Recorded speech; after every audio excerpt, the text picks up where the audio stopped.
Let's do it. So we're gonna do a recording. Okay, let me make sure that I see most of you at least. Oh, okay. Right now I have to just make my screen bigger. Screen bigger. Screen bigger. There we go. So welcome, guys. Thank you for joining us today for this beautiful first Zoom session that we're doing together in a very exciting subject matter called entertainment financing, which I personally think is the most important thing about the industry, no matter what. Because if you don't have the money, you have nothing. Let's start with that. But I do think that you know, the subject matter that have to do with finance try to be a little dry. I think it's fair to say that most of the people that took my class said it's anything but dry. So we're going to have some fun with this. We're not going to, you know, work and crack our heads open over numbers. We're going to try to do it with a fun approach. Now, this is actually an online class, and I'm sure you guys take other classes at UCLA. And when you know with online classes, when they're purely online, you're not really doing Zoom sessions. I'm doing it because I decided to do it, and I'm doing it as a courtesy. So that means for you who take this class, you're not mandatory. It's not a mandatory attendance is what I wanted to tell you. So if you want to hang with me for an hour or so to walk you through this nonsense, you're welcome to do it, but you don't need it in order to understand the subject matter or in order to pass the class or get a better grade or some nonsense like this, you know? If you want to, you know, it's usually done on every second Saturday. I do it basically every 2 weeks on a Saturday morning. We're doing it today on a Wednesday morning because I will take my husband for his birthday trip to Lanai on Saturday. And I didn't want to do it from there because A, I didn't know what the internet situation would be, and B, I want to spend my husband with, you know, his birthday. So we're doing it on a Wednesday this time. But usually we're going to do it every second Saturday. And it's going to be about, you know, an hour and a half. Sometimes I love the sound of my voice too much, and it's got to be, could be 2 hours depending on how many questions we also have. And sometimes I do little case studies to make sure we all know what we're talking about. So it could sometimes be 2 hours, but I always try to keep it as short as possible. So I'm trying to be the German efficient here. So if no one has questions, I'm just going to go through some housekeeping issues. I'm going to now share my screen with you because I have a little PowerPoint presentation prepared. Where's the screen sharing button? I definitely need more coffee this morning. Okay, here it is. Screen share. Do you see this? Do you see the PowerPoint showing up on your screen? Yeah, okay, cool. Yep. Perfect. So I'm not seeing a chat while I do this presentation. So I would say that any questions you guys have, just write them down as we go through the presentation, and then I'll answer them when I take a little break. Yeah? So that way we all know we're going to get our questions answered. We also know we're going to make it through this presentation. We're going to talk about 2 modules today. One is the module that is open right now. Every Monday, there's going to be a new module. So right now we're in module 1. We're going to talk about that a little bit. And then we're going to talk about the module that's coming up next week. So I'm focusing on the most essential stuff, on the most important stuff, so you don't have to do this twice. But I am giving some extra information about this. What's blinking here? Hold on a second. Someone's blinking. What's blinking? Yes, this deck will be made available on Canvas. I just saw my chat going on. Okay, yes, everything is recorded. I'm actually going to email you this PDF when we're done. I email this to everyone, including the recording link. So you're going to get this. You're also going to get a little Excel spreadsheet that we're going to walk through today. We'll talk about the main differences between major studios and independent financing. By the way, everyone should be muted so the recording is clean. So if you're not speaking, do me a favor and mute yourself because I'm not muting you. I'll just let you do this on your own. So just, if you're not muted, go to the little mute button down there and mute yourself, the microphone button. We're going to talk a little bit about the various versions of distribution and sales and the difference between the two. And I'm going to dive just a tiny bit into a first little finance plan so you get some groundwork going. So nothing big today. If this would work, that would be great. See, this is what I don't like about this. Hold on a second. Oh, there we go. Most of you sent me an entrance survey. Most of them I have, and I looked at some really great people here. I'm so glad to have you all, guys. we're going to have we have a little Facebook group that I put together for all the courses that I've ever taught. So there's a lot of people on there already. And it's a great way to kind of network with each other, see what other people are doing. I'm also hosting events that are free, or some stuff that's coming up, or some events that I am part of that I can share, or some interviews I stumble over with people that talk about projects that they put together. So I put a lot of stuff on there just to give you some extra information while you're in the class, after the class, and whenever you feel like going. As we mentioned, online course is bi-monthly live Zoom sessions. The course opens every Monday, so you have a week to kind of study the material. At the end of the week, you're going to have a session, a test, a little quiz or a little assignment, something small. So by the end of the week, you always have something that you deal with that kind of wraps up the week's worth of material that you learned. Important is that you watch the guest speaker videos. I produced, I think, about 19 or 20 interviews with people that I work with, like investors, producers, sales agents, bankers, distributors, buyers, international co-production partners. I think that's agents, important. So I produce these videos especially for this class, and they are talking about industry today, some tips for you, and some really helpful feedback on what's going on in the marketplace. Now, these videos are from the personal point of view of the person that's in the interview. So what you're going to find out is that their view might not match the other person's view that you're going to watch next. Just remember that these are different people that talk about different sides of the businesses from their point of view. So don't get nervous when, oh, that guy said this and this guy said that, and now I don't know, no, I don't know. Don't worry about it. It's just an opinion, like what I'm teaching you is my personal way of doing deals, and my personal opinion might be other producers out there that do it very differently. So I teach what I know, I teach how I make money, I teach my deal terms, and I teach my methods. And I know they work because I've done them. And I also know when they don't work because I fall flat on my face, and I share that with you too. So you get to know some of the mistakes I make, but also these guys. They talk very openly about the stuff that didn't work for them, and they talk very openly about how they got around it, which I thought was great. And these are real people from the industry that do this every day and that have something going. I'm seeing a black screen. Are you guys seeing a black screen? Someone says, I'm seeing a black screen. No, so everyone sees the PowerPoint. Yes. I don't know what to say. If you're seeing a black screen, someone out there, something wrong with your setup maybe. Anyway, so watch these videos. They're important for you. They're just important information for you to have. I did write a book about this, inspired by the course participants of my early years in the first 3 years. And they said, if we download all the stuff that's on the canvas, it's so much information, yada, yada, yada. I want to keep something that I have. So I wrote this thing, and it offers a lot of information that has to do with the course. There's a lot of additional information in there. There are case studies in there. There are examples in there. I think it's a good idea to have it, not just for this course, because we're going to use it for the course, but also for you to keep. Because in 2 years, you're going to be like, what did Jeanette say again? How did that work? And then you have a book, you can just look and say, now it all comes back. So keep it. It's actually big. It's a big book. It's like, there's like long. So you can even scribble in it and write and give you little log notes, all that stuff. So it's a practical book. It has funny stories in them too, if people like humor. I'm German. I don't really have a sense of humor, so there's that. So we do, as I mentioned, quizzes and assignments once a week. They do have deadlines. And I always say, check the deadlines. And not because I'm going to whip you over the head if you don't hit the deadline, but because we're doing these every week, I want you to kind of keep track of your work. I don't want you to fall behind. So if you can do them and submit them by the deadline, that would be helpful to you. If you can't, don't rip your hair out. They're open until the end of the semester. So, I'm not like a deadline Nazi, so to speak, for, no pun intended here. If you have technical issues, if you don't see an image, email me, because sometimes Canvas is not perfect. Let me know. It says image here, but I didn't see an image. Like someone, thankfully, it emailed me, actually 2 or 3 people emailed me. There was an image not showing up in module 1 already. So I added it.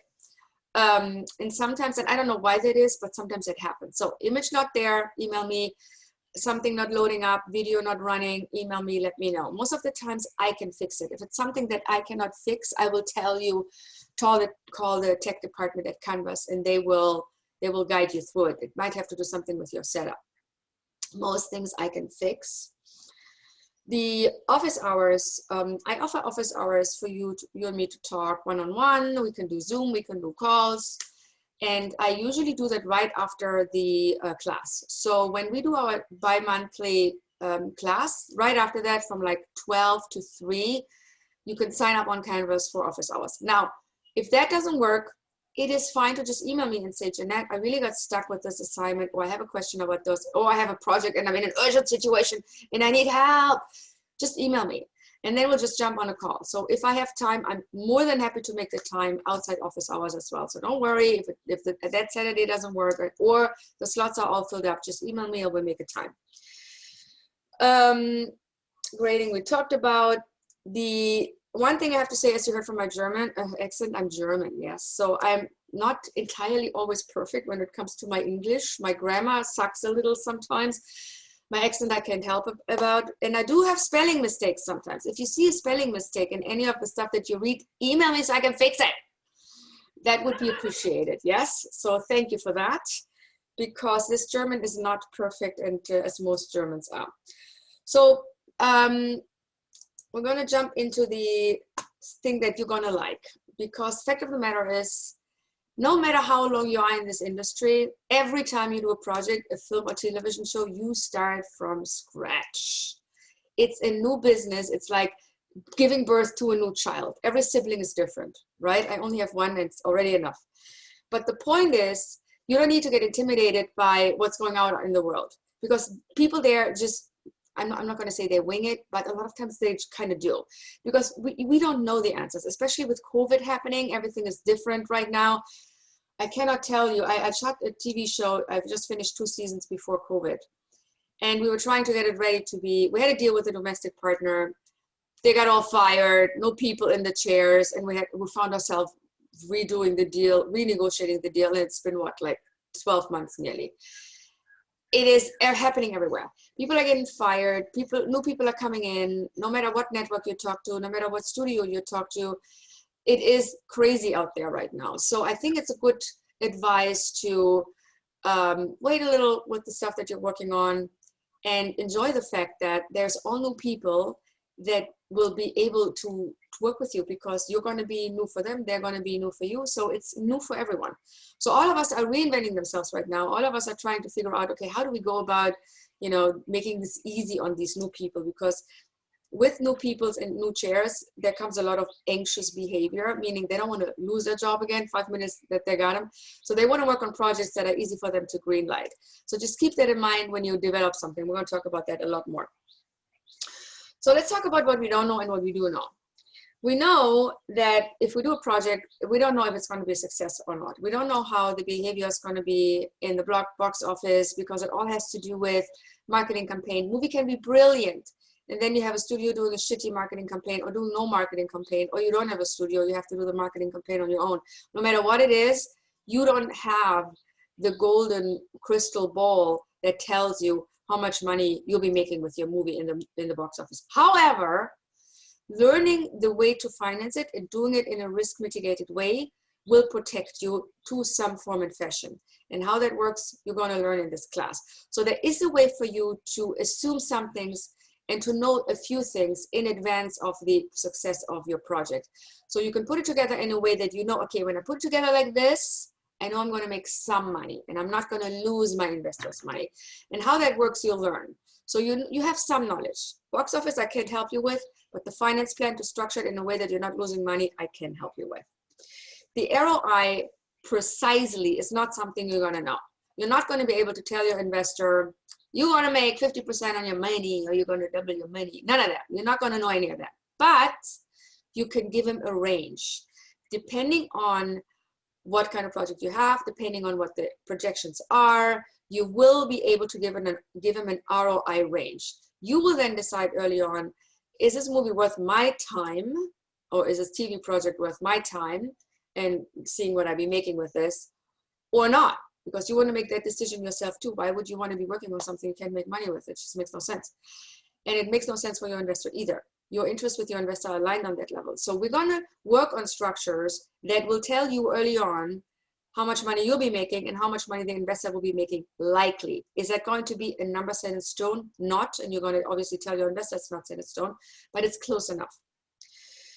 The producer profits, same situation, because your producer profits are recouped at the same time the investor profits are recouped. Now the investor gets something else, which is called a premium. We'll talk about that in a minute, but you're going to make profits. When you look at these budgets today, they're smaller and smaller and smaller and smaller, and it's annoying the shit out of me, frankly, because with that also my producer fee goes down.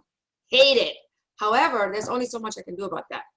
So my job is, while I try to keep the budget feasible and not be all like, I'm going to make 20% producer fee, not happening. I'm going to be feasible with my producer fee. I'm going to put some in there, and we're going to talk about how much that should be. But I'm structuring it in a way that I can still make money with the IP and the profits. And how we do that and how we protect ourselves as producers financially, we will know after we're done here. The market trends. Obviously, you don't know, again, how your movie is going to do internationally. You know, you get some sense of what it could be in the US because you're going to talk to some people here, but internationally, you don't really know. Are you going to be in Serbia when they're releasing it? Likely not. Or in Spain or in Germany. You're going to probably sit here on your beautiful couch, or maybe you go to the Cannes Film Festival when they release it there. But the reality is, you will not know what the box office is going to do in Serbia, Germany, France, England, or wherever they're releasing it. And frankly, you don't care. And why you don't care, we'll talk about in a minute too. But you will know how much money you will be making out of these territories because you're going to get a range that will be given to you as projections. Now, market trends is something that I always call a little shifty. People say, oh, this is, you know, hip now, and this subject matter is hip now. By the time we find out what hip subject matter there is, it's already no longer hip. Because the minute I know this is hip today, by the time I do the movies, a year later, 2 years later, I don't know what's hip then. What do I know? We don't know. So I wouldn't be limiting myself to subject matters that you feel are hip now. Can you work with audience groups? Yes, you can say, I want to do a movie or a TV project that is geared towards this audience range, male, female, age group, ABC. You can work in this field of possibilities. But what I think you need to focus on, and you're going to, is genres. Someone is not muted. I'm trying to figure out who that is. I like my clean recording. Guys, look on your microphone and see if you're on. If the microphone is green, then just click on it. Thank you. So market trends in general, I think when it comes to subject matters can just simply, in my personal humble view, be ignored. What you need to know is, what can the market pay for? You need to know the numbers in relation to the buyer's potential. How much money can I sell this for domestically, potentially? How much money can I sell this for in Italy, France, Germany? The trends are important. Greece is falling apart. I can't get any money out of there. Those things are important.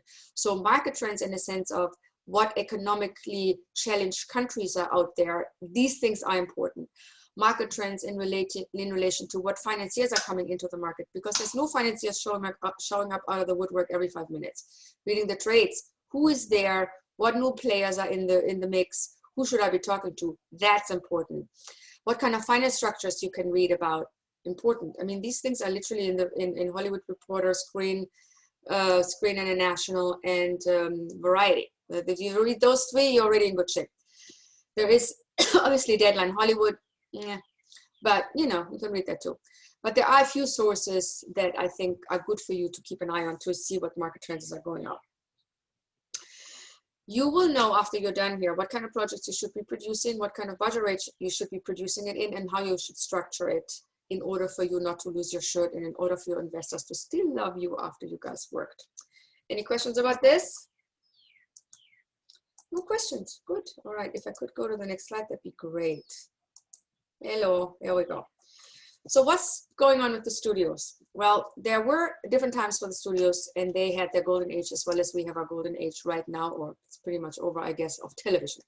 The golden age of movie making had a few things that we want to remember. The things that happened there, by the way, some of them are coming back. Yeah. So studios at the time when they were founded, they basically contracted their talent. They developed a subject matter, they owned the subject matter, they bought the rights, they own everything. Because they pay for development, they pay for production, they pay for distribution, they pay for everything, so they own everything. Simple rule, I pay for it, I own it. That simple.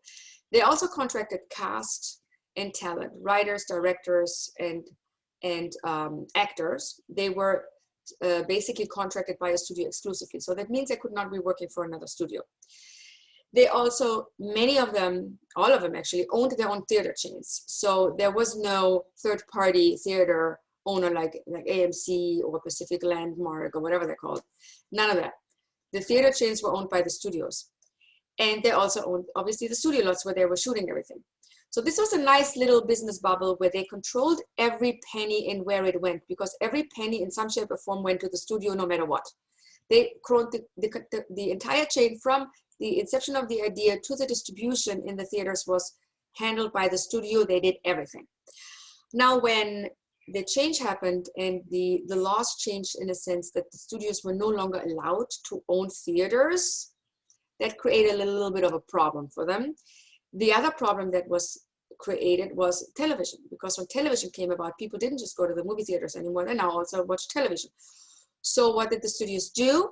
They started to produce television, and they started to figure out, how am I gonna deal with this? So when we look at the studios today, the first shift that happens is, yes, they started producing television content, great. The second shift that happens is they produced not a huge range of movies anymore. Lately, they are focusing on tentpole movies that have a audience-based IP in many cases. The Harry Potters, the Marvels, the DCs, and so forth. So what you see a lot right now, or lately, I should say, is studios doing big budget tentpole movies. And all these lovely romantic comedies and those middle range movies, the thrillers, the action, they kind of fell off the sideway, which created an opportunity for the independent producer, because we were able to step in. This was around the 90s. We were able to step in and say, you know what? We're going to do theatrical level comedies and thrillers and action, and we're going to work with the studios, and they acquire them for us, and then they release it. So what happened is that independent producers produced these movies that were now, they were still wanted. The studios just didn't do them. So we, the independent producers, started producing those mid-range thrillers and action movies that the studios were not producing anymore. And we then did a deal with the studio to say, you buy the US rights and you take it into the theaters. It was a nice little world, and everyone was happy. And then Netflix happened and the disruption happened. Now the new changes started. Now everyone is walking and thinking about, what do we do? Now they're all creating platforms. Everyone's wanting to, you know, work with where the audience is. The audience is online. Now we see different platforms. All the content is being drawn back from the various other channels where it was. So the studios are very protective of their content again, which is interesting, because when you go back, that's exactly how it started. They're now going back to saying, we want to own the entire chain. We want to keep our content. We're going to put it online. We're going to put it in the theaters. Now, I don't know if you guys remember, there was a whole thing where Paramount wanted to release a movie, I think it was with AMC, and wanted to take it out shortly after the release. AMC started screaming and yelling, we're not doing this. So there's already issues starting between the studios and the theater chains, because what the studios are doing right now, they kind of like their online platform. They kind of want to keep the movies within their own reach. So what they do, they release them for a short window, and also sometimes even simultaneously release them on the online platform. That's okay for them. And frankly, they're saving a lot of money because they don't have to do these huge campaigns. They're still probably going to do huge campaigns, but the point is, the movies are not going to be as long in the theaters as they used to be, and the theater owners don't like that. So we're seeing fights going on. And what I think is going to happen soon, I think that the studios and also the streaming services are going to try to buy the theater chains. So you might see again in the future, that's just my prediction, I might be wrong about this, but you might see that the theater ownerships, they might change again, and maybe go to the studios, maybe go to online streamers. But I think that there's going to be a shift with the goal of controlling the entire value chain again. So we might go back to this lovely world. The reason why the studios like to control the entire chain is because it's a way for them to make money. The studio doesn't just make money by producing something or releasing something or getting box office. They make money with all the profit centers. So when they develop something, they have a development department. When they produce something, they have a production department. When they release the movies, they have a marketing department. And when they distribute a distribution department, accounting department. Studios, they still have the studio lots. So every single department is, you can look at it as a profit center. So they, of course, have costs when they do the movie, but they also have to make money. So the money that is given to the studios to make these movies is being used for these departments also to do their work and to exist. The distribution is actually a big business for them, because studios don't just distribute the content that they themselves develop and produce. They also distribute other people's content, because you can actually do deals with the studio where you can rent the studio to distribute your movie, or you can do a co-production deal with them. There are various deals with them where the studio distribution machine is used and is paid for, and it's not for their in-house content. So there is a way for studios to make money, and the beautiful thing is it opens doors for us independent producers to work with them. It's a little tricky for investors that invest with the studios, because the cost component and the accounting with the studio means there might be a lot of costs created in these various departments that basically tell me, while the movie cost $300,000 here with Harry Potter, the movie was made for $373,529 and some change million. It made over $600 million in the box office. And because of all these fees being generated by the studio and all these costs and expenses being applicable, the movie is still in the red with $167,000. So what you see here is that the costs generated by the studio, they have to be paid for by the revenues. And they are sometimes much more than just the budget, because the studio sets these fees and they decide what these costs are. We independent producers do it a little different, and we also have help in relation to these costs. We can't just say, oh, we're gonna just charge this and charge that and charge this and charge that. And I'm not saying the studio is not honest about it. What I'm saying is that there is accounting that is driven by the studio and their accounting companies, their in-house accounting department. It's not driven by an outside entity, which you will learn is the case with independent producing or independent produced content, if it's done professionally, I should say. So you have a situation here, and that's the situation with many of the blockbuster movies, where even when you have a huge box office, you still might be sitting in the red. So that's a problem that studios have and their investors have. When we look at the revenue waterfall is what it's called, where does the money come in and where does it go? We'll see a few little places where it's going that we should know about. We need to figure out, where does the revenue go? Where does all the money go once it's coming in, when the movie is finished and it's produced? Where does it come from? So when you have your box office ticket sales up here, you're going to see there's going to be a share between the exhibitor and the major studio. So they share the box office, and the sharing is decided between them. And it shifts sometimes depending on the contractual obligation. After the revenue is coming in, the applied deductions are applicable here. And we're just going to look at the side of the content owner, meaning the studio right now. So they're going to charge a distribution fee. They're going to charge back or pay back the P&A, which is the print and advertising campaign, the marketing campaign that they're paid for. They're going to charge for distribution expenses. If they pay guild residuals, which I hope they do, they'll pay for those. By the way, some of these, including the guild residuals, they can move around a little bit. So this is a waterfall. That's an example.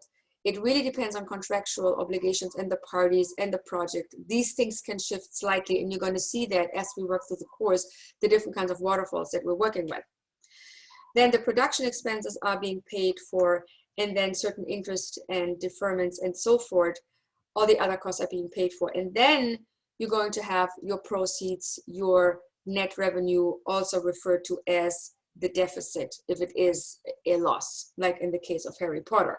So this is a basic waterfall to show you money comes in, where does it go, what's being applied, when is it being applied, and what is left, and when is it left. Very basic.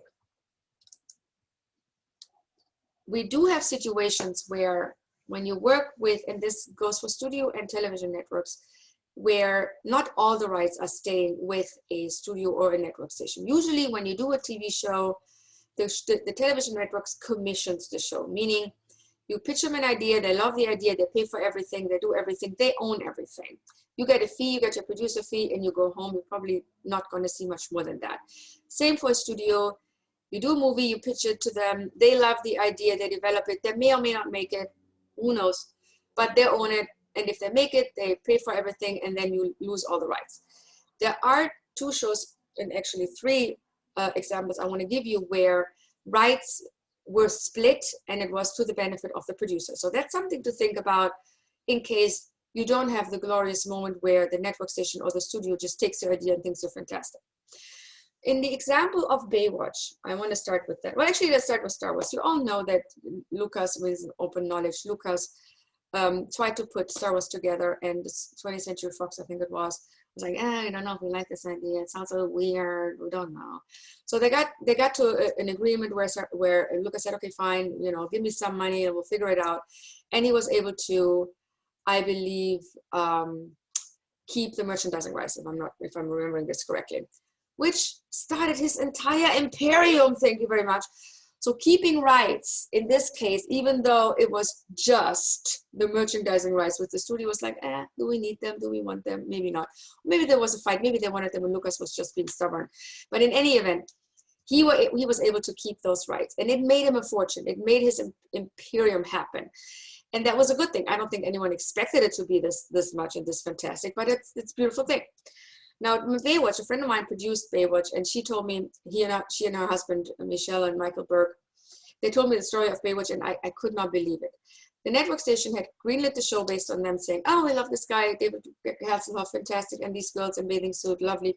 We're going to do the first season, and we love it, fantastic. Now, the first season went, network was not happy with the ratings, and they're like, you know what, we're just not going to continue. And they stopped the show after season 1. And the producers were like, what? This is crazy, what are you doing? And they were not happy with that decision. So what did they do? They were smart enough to figure out that David Hasselhoff was loved in a few places, especially in Germany. We love David Hasselhoff. So what did they do? They went to Germany. They went to, I think, 2 other countries in Europe and said, we want to finance the show outside of the US.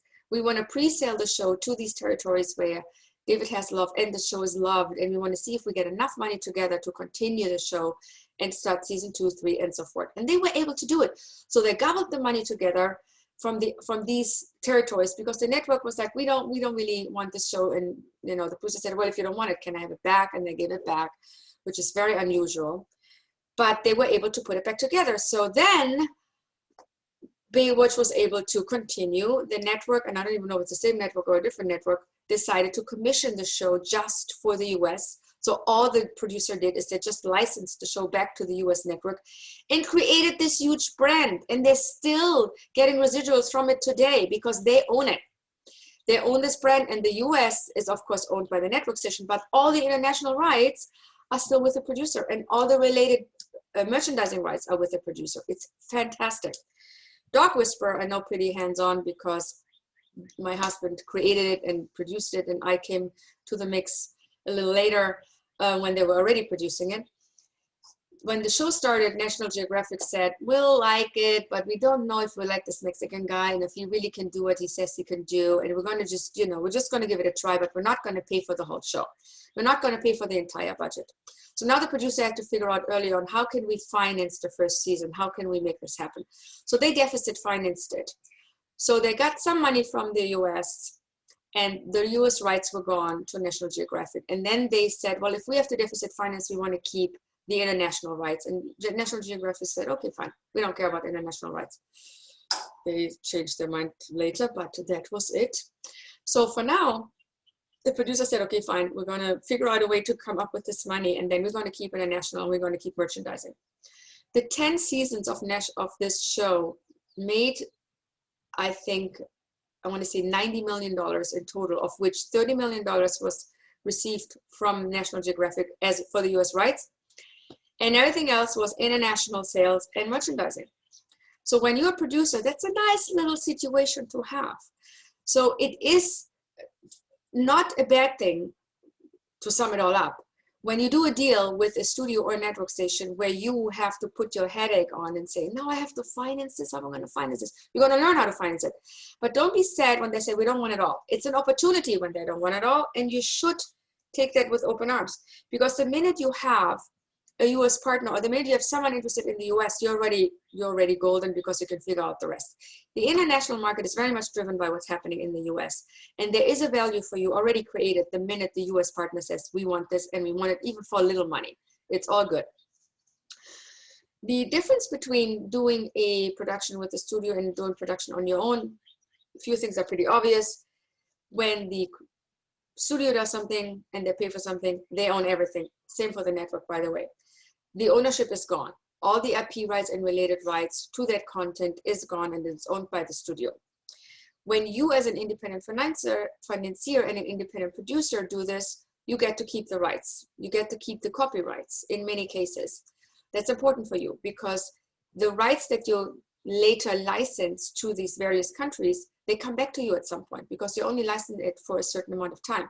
So when you sell the rights to Germany, you sell them for 7 years, 15 years, 20 years, whatever the deal is. You get them back later, and you can sell them again. And you create what is called a library. You're going to have a content library that works on its own because it's making money. If it's a strong content piece, it could be like let's say a Christmas movie. They're seen every year, forever, 20 years later. So you make money with this. You also have more creative control when you do a deal where you have a co-production deal or just a license deal with a domestic partner, because you can control the journey of the development and the casting and the packaging and what's happening in the story. There is something called development hell, which many people find themselves in when they commission a show with a network or a studio, where people can just not decide, are we going this way, going that way with the script, what's going on? And sometimes it creates a situation where it never gets made. So I've seen this happen, actually. It is not a beautiful thing. You won't really have this with an independent project, because as an independent producer, you do have a certain window of making things happen. And after that window is done and it's closed. That doesn't mean you can't revive a project at a later time, because many times we work on projects that might sound great. The idea might sound great right now, but it's not the time for the project. So we put it on the shelf for 5 minutes, and maybe in 3 years we revisit it. So these things happen too. The budget and related expenses, usually studios have more money and their budgets are usually higher, which is okay if they pay for them and if they take the risk. For us as an independent producer, we can't really think that way. We will create budgets that go in line with what the market can actually pay for this piece of content. And we are very much driven by what the market can pay for this content. Distribution is something that the studio decides. How do they handle that? What do they charge? Distribution fees are usually higher with studios. They're 35% around that and up, depending on what deal you do. For international distribution or international sales, in this case, we have a little more room with distribution fees, because we negotiate that with our sales agent, and those fees can usually go down. They're anywhere in the 15 to 25% range, depending on the content, depending on who is selling it for you. You do have the option as an independent producer to control all the elements that are related in regards to your financing structure and the recoupment. When you work with the studio or do a deal with the studio, you're not going to be able to dictate to them how they're going to do their accounting. They do what they do. You have no way of doing that. And you also don't know where the money goes, how it is spent. Do you have audit rights? Yes, but you know, it's a headache. You don't want to audit the studio. It's just kind of crazy. So independent producers try to avoid audits at all costs. And that's why we use collection agencies, and what they are we'll get into in a minute. But collection agents help us to deal with accounting in a way that the burden is actually on the collection agent and not on us. So we talked about the changing landscape, studios focusing on tentpole movies. We talked about the fact that we're dealing with different distribution rights. We're going to go into that a little more in a minute. But the one thing I wanted to tell you that I'm finding interesting is, while I'm being forced to reduce my budget, it doesn't matter if it's a movie that I'm working on or if it's a TV show that I'm working on, I'm always fighting and trying to figure out what is the most feasible budget. And I need to be really cost conscious. And to me, that is a little obnoxious, because there is so much demand out there. There is more demand than content. because all the A-list talent in the world, if they do deals with all these A-list people, that's great. But even they cannot fill the level of demand that is out there right now, because there's so many platforms, so many network stations, everyone's looking, everyone wants something. Usually the market, you know, the laws of economics would say, if there's a high demand and there's little content, prices go up. For some reason, that's not happening in Hollywood. I wish it would. It's not happening in Hollywood. We still have to figure out, how do we sell something and how do we still make it for an amount that gives us a high quality production and lets us make a little bit of money, but is still enough for this thing to look good. And it's still low enough for someone to buy it. So we are constantly challenged in making sure that we hit that right number for the partners, the network partners and the studio partners and everyone else to work with us. And the one thing that I think is important for you to know is that if it's the right content, and it must be the right content, it will sell. There is so much need out there, but it has to meet a certain level of threshold. And content today is really, I would say, the word is everything is possible. Right now, when you look out there and figure out what do I actually do? What do I want to do here? What kind of story do I want to develop? How do I go about this? If you would have asked me 5 years ago, I would have said, don't do period dramas because they're not selling. Don't do romantic comedies because, you know, humor is different in every country and you never know. Now, while my network executives tell me, don't do period drama, I just sold a period drama. So, and what do you see a lot of on Netflix and what's working? Period dramas. Ask me why, because they don't do period drama. So that's kind of bullshit. Don't listen to that stuff. The one thing I should say you should be conscious of is genres. What genre travels well? If the period drama that you're doing is let's say fast paced, where the story you tell is going quickly, and it's not like one of these French dramas, even though I do like the show Call My Agent. You know, usually I don't watch French stuff, but that's actually kind of funny. So when you do decide I'm going to do a period drama, make it a fast paced, fun drama with like multifaceted characters that have different levels where they become very interesting just in themselves. So you have to be clever about what kind of period drama are you doing. Make sure you kind of look at what's out there and try to hit that mark, because the viewers today are educated. They watch every day, they binge all the time. They don't want to see like a one-note character where they can already predict what the character is going to do in the next 5 minutes. You create characters and storylines where no one can guess what's coming next. If you keep that in mind, when I write something or when I work on a script, and I usually, and Jim hates this about me, I always know what's going to happen next when we watch a show. I already know who did it. I already know what's happening next. Boring. If I work on something, I always write it and twist it in a way that the most unlikely thing that I can think of is going to be put in the script that could happen next. The most unlikely thing that the character is going to do is what I'm going to put in there. So the most unlikely villain I'm going to design. It's a charming villain. He's nice and he's lovely and we actually like him. That kind of stuff. So when you do these genres, stay in the fast-paced storytelling world, but don't think about period drama or you know, is it comedy? Is it this or that? Try to think about content that is globally viable. And content that is complex and has interesting story structures that are not to be predicted does sell. I'm telling you, it does sell. Now, the genre and the audience is something you can think about, because some of you might live, like I had a producer in the other class who lives in France. And he says, well, I'm doing this French television show and TF1 is paying for it. And what do I do with it? I said, that's great. TF1 is paying for it. What do you need to do with it? If you do a show that's great and TF1 is paying for it and you sell it internationally, you now have even more money that you weren't thinking of getting. So while he designed the show for the French audience, he was able to then figure out a way to sell the show internationally, because he was able to talk to TF1 and saying, can I get some of these international rights and can I go sell the show outside of France? If you know it's just going to be for a niche market, you're going to focus on that niche market, and that's going to be your market. In his case, it was France and French-speaking people, the end, because France was paying for it. If you work on a small movie that's an art house movie, you know your audience is limited to festivals to people that like art house. Your budget needs to be low, low, low, low, low. You still need to have an A-level, somehow need to figure out how to get an A-level cast in there, or at least A, B, because you want to attract the audience. You want to attract someone to watch this art house movie. So if you do a small budget movie, the money where it's spent goes to talent.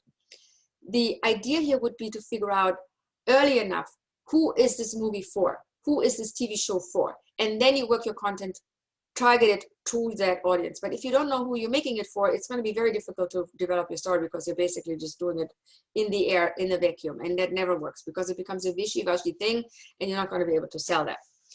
You don't have to focus on, this has to be a big theatrical release, or, you know, do I want to make a theatrical release? Don't even worry about that right now. Worry about, if it's going to be good, it's going to be a theatrical release, and I'm going to figure it out at that time. I'm going to, you know, once I have it packaged, I can talk to some of the studios and see if they want to pick it up, or some of the companies that work with studios and see if they want to pick it up for the US. You can have these conversations, but you don't really need to decide this at this very moment.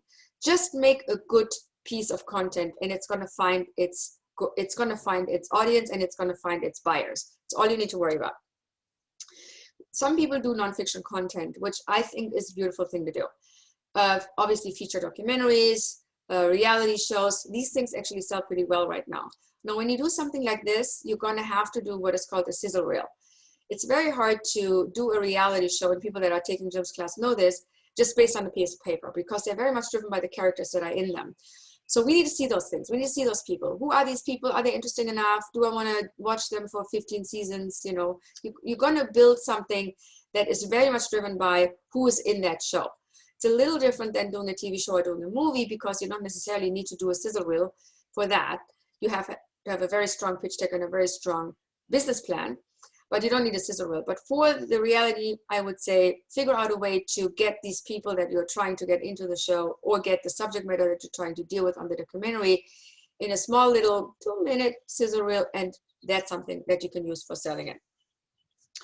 When we talk about negative pickup or sales, it's a difference between giving it all to the studio or the network station, which is basically a pickup deal or a commission, where you pitch an idea to the studio or the network and they say, we love it, we buy it, we want it all, we pay for it all, you go home, bye. Everything's gone. There is different situations when we go to sales, because here you have a conversation with the network that is, or the studio that is, maybe you license it, or maybe you co-produce it with me.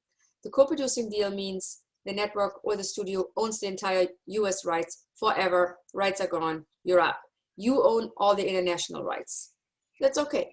And then you use a sales agent to sell those rights for you.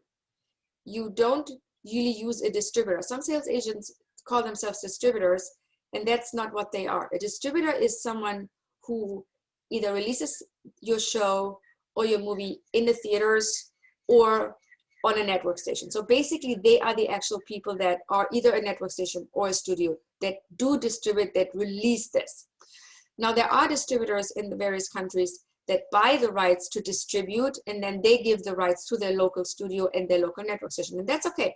But your sales agent, who has nothing else to do for his job than taking your movie and selling it to a distributor, is not a distributor.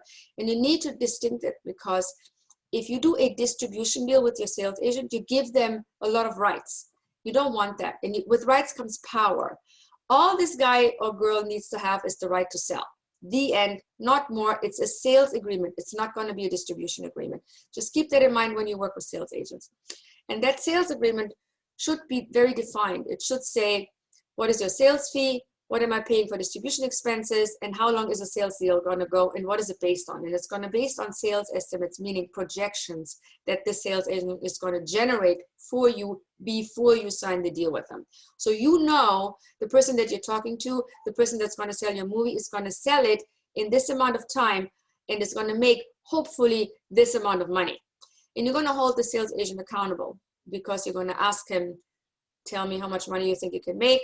Worst case scenario, best scenario, give me those two ask and take pricing columns, tell me what that is, and then we'll talk about a performance clause, which basically says, you're going to make this, tell me, when are you going to make this money? You're going to have a certain number. Are you going to take 3 years to make it? Are you going to take 5 years to make it? Are there going to be maybe performance little performance points you're going to hit. How do you want to do it? Have him tell you, or have the sales agent tell you how they think they're going to reach this number. But put it in the contract, use whatever they tell you, put it in the contract, so you have something to look at and say, dude, you sold nothing. You had the movie for 3 years and you sold $50,000. What? And then make them accountable. Take the movie back if they don't do their job. And the only way for you to do it is with a performance clause. There are some things about these agreements, by the way, that we're going to go into in much more detail. I'm just going to sum up the most important things. So the sales agent is going to give you what is called ultimates or sales estimates. And the sales agent is going to be the person that's hopefully going to do some pre-sales for you. So the difference is the sales agent is basically like a broker, not a distributor. So he does the job for you in selling the movie for you, and therefore he gets paid for that work. So when he gives you estimates, they're going to look like this. Let me show you. I think I have them. They're going to look somewhat like this. Hold on. People, what's up with more slides? Okay. So they're not quite going to look like this. This is an example that the Hollywood Reporter published a while back. So what you see here is how much money are certain territories paying for a movie in this budget range. You're gonna see this on the Canvas module as well in a larger fashion. So don't worry, no need to cringe your eyes and try to figure out what it is. And obviously I'm going to send this to you. But what you see here is certain regions in certain budget ranges. What do they pay? What is kind of the range of what they're paying? Now, what they pay has to do with what they're buying, obviously. So this is literally just a range. If you have a thriller that is a $10 million budget and you have an A-level cast in there, you should ideally be seeing on the low range your sales estimates to hit about 70%, 70 to 75. That should be your low range for a movie that is internationally, globally viable. And that's an estimate. So if your sales agent says to you, the $10 million movie that you're making with Jason Statham in the lead, I can probably make you on the low end $7 million from all the international sales. You say, okay, that's fine. Let's work with that. And then he's going to break it down. What country pays what? How is the 7 million comprised? He's going to tell you exactly how much money he thinks he can get from Germany, Italy, Spain, Thailand, Israel. All these different countries are listed. And then there's going to be an ask column, which is the column that represents the pricing that he's going to ask for, literally ask for.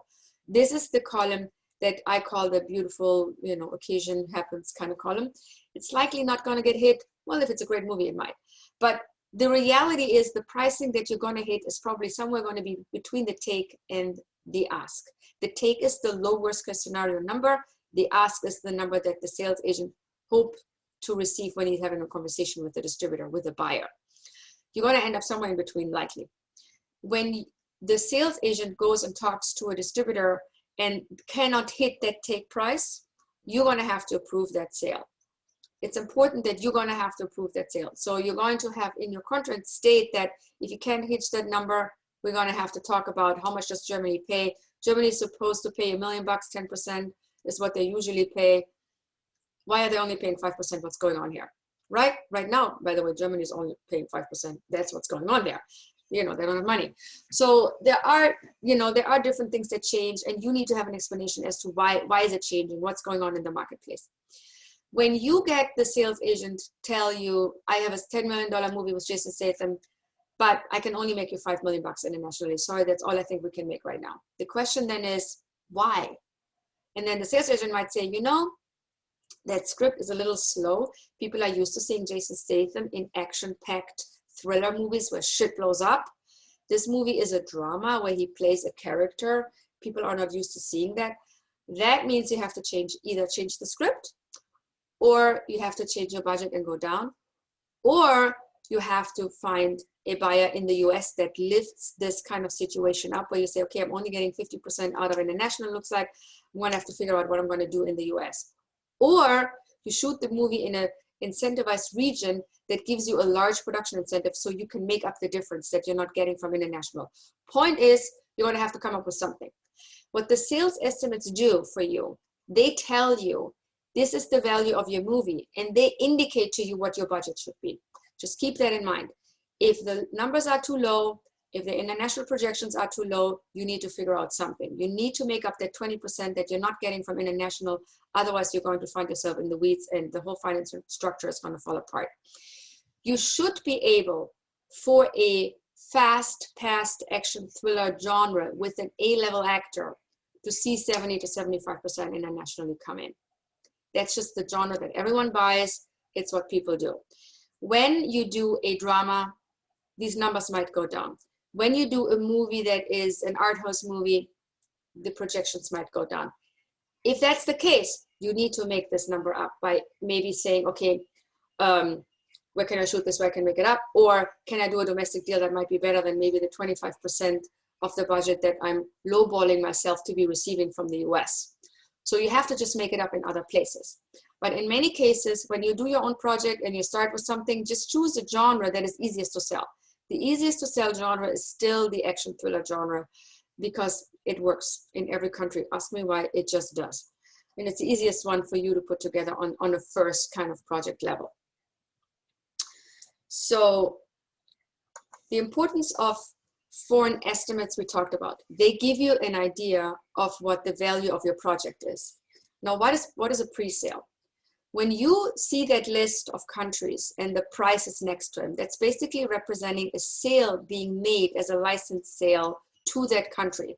So when it says for a $10 million example with Jason Statham or Thriller, Germany is listed as a $1 million in the take column and as $1.5 million in the ask column. And let's say the sales agent sells it to Germany for $1 million.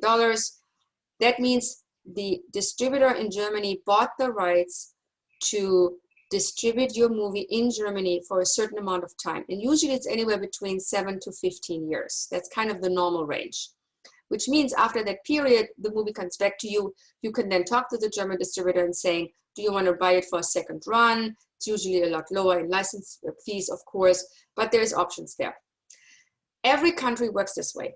Every country has a sale number associated to it. It means this is the money you're going to get out of that country. Now, what happens? If Germany pays you $1 million, they can pay this to you while you're still putting the movie together, which would be considered a pre-sale because the sale happened before your movie is done. Great, and you can do stuff with that. If it's a sale, it just happens after the movie is finished. That's the difference. That's the only difference. It's still a sale. The sale is, the question is it happening before you're getting the movie out and while you're putting it together, or is it happening after the movie's finished? That's the only difference. Now here's why pre-sales are important. Pre-sales tell you if the numbers that the sales agent gave you are real, number one, and they also tell you if there's an actual demand. Because if you have a movie that you're putting together and no one is pre-buying it based on the script and the cast that you're putting together and the director, that means they're not really eager to see that movie. It just means that there isn't potentially a demand. That should be a huge red flag for you. We were able to do it like in the 80s and 90s, 80s, I don't know, I didn't do it yet, but 90s, 2000, even the big 2010, I was able to pre-sell my movies for sometimes up to the entire budget. 50 to 80% was normal. Sometimes I sold it for 100, 120%. I already made money. I haven't even made the movie yet. These times are gone. No more. Right now, pre-selling is different. It's difficult. So if you can hit a third, meaning if you can make a third of your budget in pre-sales, you're in the safe zone. You have done something that's already good. If you cannot make pre-sales of 30%, you're in the danger zone, because what that signals to you is that no one wants your movie. It's a very dangerous place to be. It's not the right time for this project, or it's just not good enough, or you need to change the packaging. You need to do something. Usually the sales agent will tell you if they can do pre-sales, what pre-sales they can do, and what they need from you in order to do these pre-sales of 30%. Sorry about that. So, oh, that's my dentist. Go away. So point is, pre-sales are important for you to figure out if anyone wants your project. If no one wants your project, you should think twice of making it, because it basically, you know, you're making it for who are you making it for? We don't know yet. So that's a dangerous place to be. You don't want that. So figure that out early enough and see that you can make them happen. Pre-sales are also important because you're going to want to have a bank loan in your financing structure. And the bank will only give you a loan if you can show pre-sales, because they too want to make sure that there is a demand for your product out there, because they're going to give you a loan also based on the sales that you'll still be making. They're going to take a risk with you. They're going to give you a loan based on the contracts that you have. So when you go out and make those 3 pre-sales and they represent 30% of your budget, you take those pre-sales to the bank, and the bank will look at these contracts and say, this is fabulous. I'm going to give you money for this. So now you finance 30% of your budget just by using these contracts. But the bank goes a step further and they will say, well, hold on a second. What are these rights that are still being sold? They're looking at these estimates and they're looking at the take number and say, the estimates were 70%.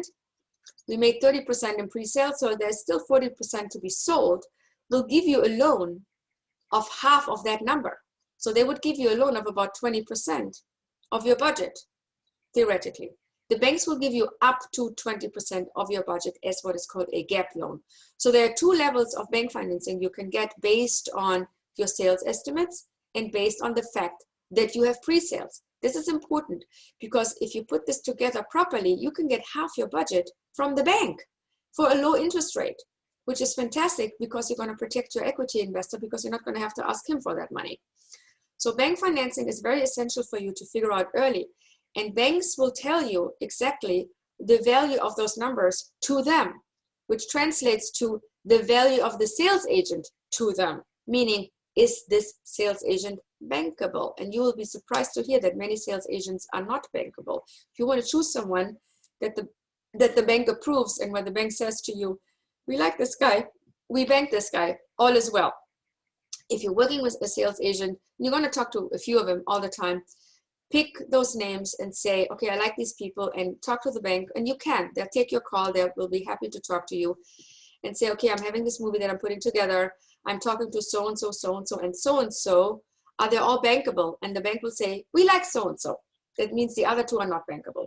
Go with that and figure that out early on. When I hear people say, oh, when you do pre-sales, they're going to pay less than what they would pay when the movie is finished, I can only say that's a pile of bullshit because it's not true. It's simply not true. In fact, it's the other way around. By the time I finished my movie, these buyers out, they know I'm going to have to sell it to them. And there is like 5 buyers in Germany and 5 buyers in England, and they all talk to each other. See that last movie that Jeanette did? Now she needs to sell it. So what are you paying? What are you paying? What are you paying? So they all talk to each other in many cases, maybe not always, but in many cases. So now they're lowballing me because they know I'm going to have to sell it. So it's a risk for me to wait. The more I can pre-sell, the more I will pre-sell. So more money is to be had in the beginning because this is the time when people come and want to bid and they, oh my God, she has this movie with Jason Statham. We want it. We want our hands on this. And we don't want this other buyer to have it. So this is a good time. This is the time you want to sell it. And you don't want to be beholden to them or being relying on them later when the movie's made. And now you have to sell it to them. And again, there's only a limited number of buyers per territory. Not a good place to be. When you sell your movie to Germany and they give you $1 million, Germany takes this movie into the theaters and they might make $10 million in box office. That's great for Germany. Has nothing to do with you, to a point. Here's what's going to happen. The deal with Germany will say, I'm going to pay you a minimum guarantee of $1 million. And I'm going to share with you in case I have box office overages or if I have overages. Overages are defined as money that comes into the distributor. So the German distributor would get, let's go with our example and say, they made $10 million in box office, which is unlikely, but let's use it for an example. And they paid you $1 million. So that means they get $10 million in the box office. They pay their exhibitor maybe $5 million and they get to keep $5 million. Then they paid you $1 million. So now we're down to $4 million. Then they charge the distribution fee. So they charge $500,000 in distribution fee. Now we're down to $3.5 million. And maybe they had P&A of $500,000. So now we're down to $3 million. So they charge all the costs that they had in releasing this movie in the US, in Germany. We're down to $3 million. Then they say, we're going to now split this with the producer. It's a 50-50 split in many cases. So you get overages of 1.5 million and they keep the other 1.5 million. So yes, you are benefiting if the movie does well. The other situation would be the movie gets released and it tanks. They make no money. They're not even making enough to make their minimum guarantee back that they paid you. What's happening to you? Nothing. You get your $1 million and you go home. So you are protected from box office disasters because you already made your minimum guarantee. You already got prepaid for this. So you take no box office risk whatsoever for any of the international territories who you sell to. Beautiful thing. If they make money, you make money. Also beautiful thing. The sales estimates are established through the sales agent. This is not something you can do. We will be doing it as we go through our course, so you know how to do it and what to look for and what about the percentages are that you can expect from these various countries. But in reality, the sales agents are the ones to put these sales estimates together for you. And they're literally based just on the script, on the lead cast, somewhat on the director, if the director is meaningful and has a track record. And they're a little bit related also to your budget. But in many cases, the sales agent looks at it as a structure that is related to the creative elements and the essential elements. Essential elements in this case is the talent, and the creative element is the script. So they will just look at that and they will tell you how much money they can make you. As simple as that.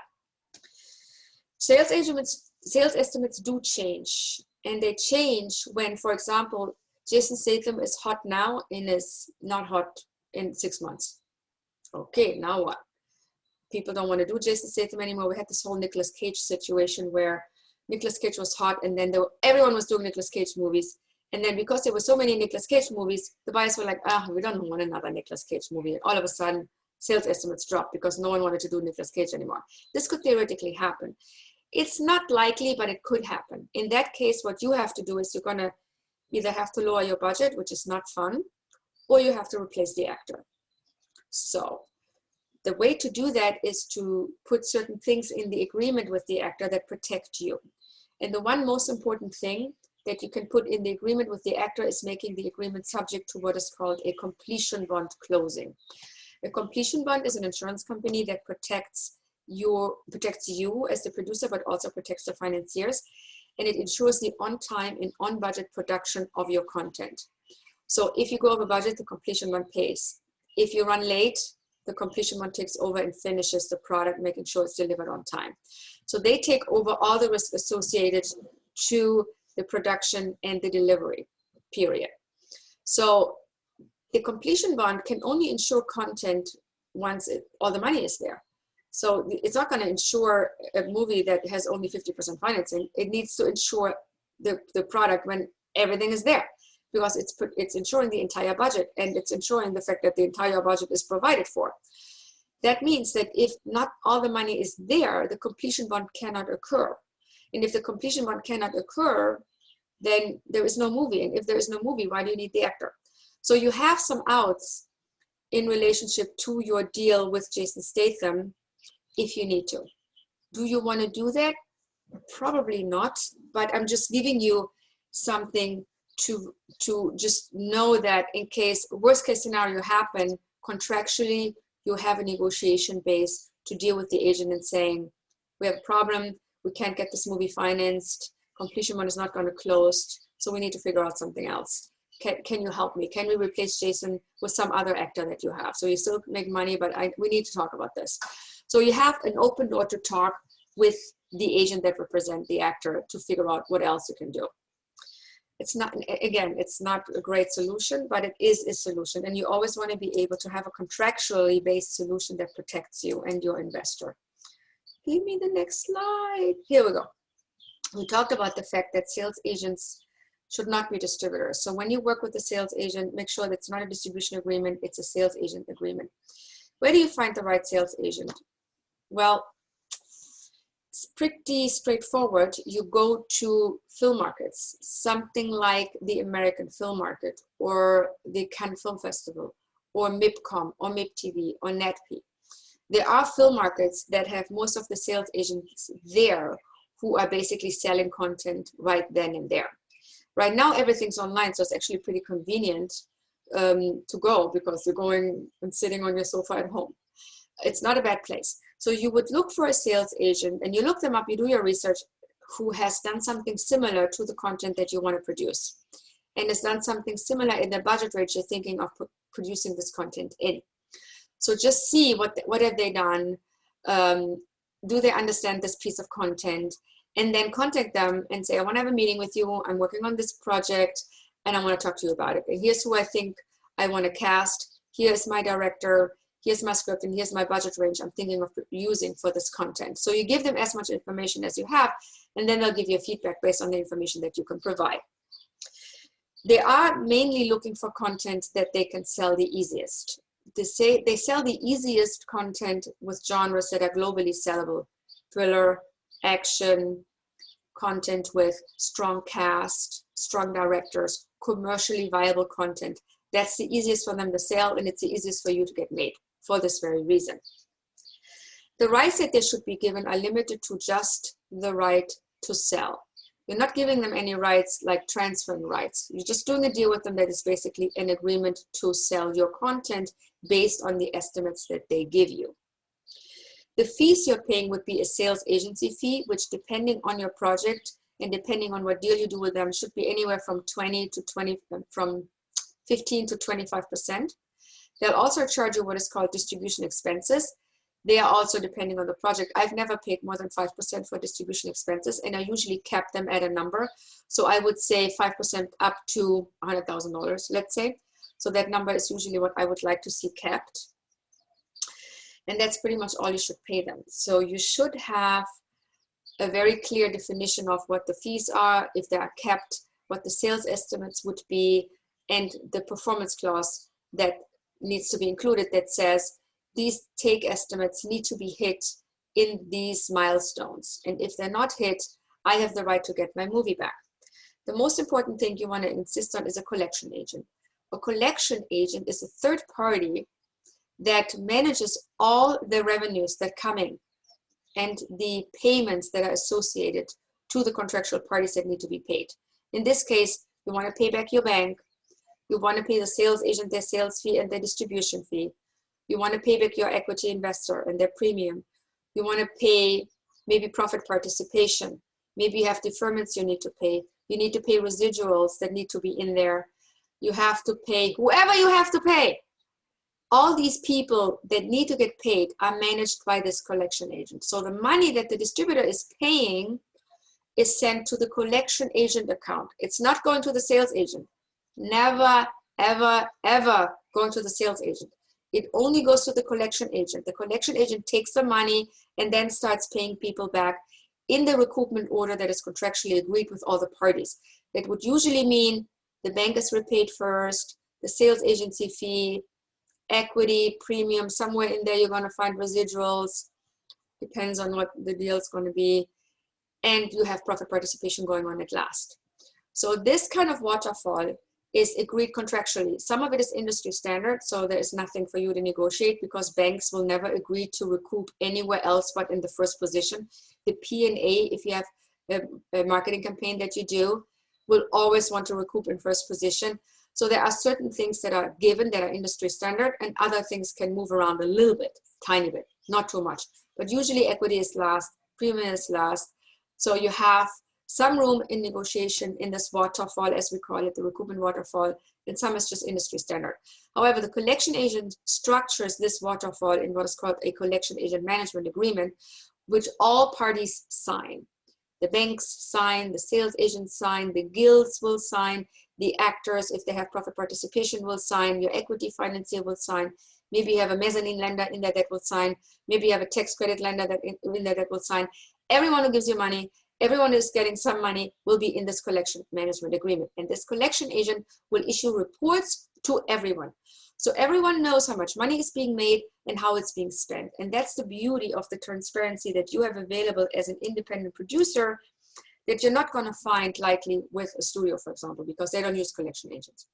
But when you put a basic finance plan together, it looks a little bit like this. You're going to have your sales estimates that will hopefully hit at least 70 to 75% of your budget. You're going to have your pre-sales at about 30% of your budget.